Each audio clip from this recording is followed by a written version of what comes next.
જય બાબારી મિત્રો, સ્વાગત છે આજના નવા બ્લોગ વિડીયોમાં. હાલ બ્લોગ ચાલુ કરો 8 વાગે, કારણ કે નોકરીથી આવ્યા તો વરસાદ ચાલુ હતો, ફોનમાં ચાર્જિંગ નહીં હતો અને પલળીને આવ્યા તે ઠંડી ચડી હતી તે કડીક સુઈ ગયા હતા અને હવે ખાઈને મસાલા લેવા નીકળ્યા હા ગામમાં. તો મળીએ આગળ. ફાઇનલી વિનુ કાકા દુકાને આવીએ ત્યાં તો તાવસદીની ગોળી આવી છે ને પહેલાં તો તાવસદીની ગોળી આવી. રાતે અડધો ગ્લાસ પાણી, 2 ચમચી સૂકા ધાણા અને 1 ચમચી વરિયાળી પલળી દેવી. સવારે તે પાણી પી જવું. એક બળતરા થાય વધુ પિત્તના લીધે, બરાબર.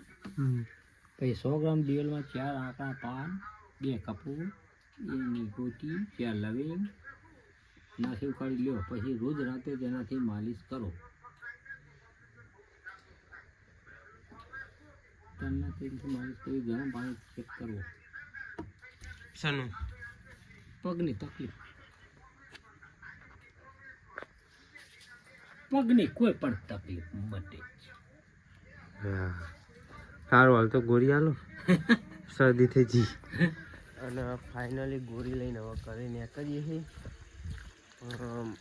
મસાલા તો લીધા પણ મહારાજના તો અહીં 2 મસાલા લેવાના છે. એ કાલ નોકરી જવા માટે ઓરિજિનલ મસાલા એને નોકરી જઈએ એટલા માટે લેવાના હોય.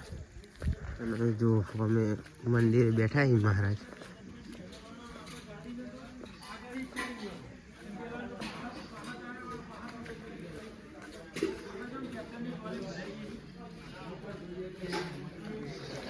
એ વાતો વીઆઈપી ચાલુ હોય એટલે ખાલી ખોટી સ્ટ્રાઇક આવે એના કરતા બંધ કરી દેવો સારો.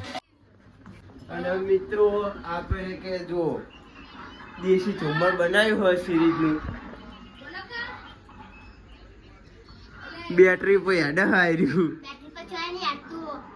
ચાર્જિંગ લગાવ્યું. હા, અને જુઓ આખા ઘરમાં અજવાળું કેવું આવે મજબૂત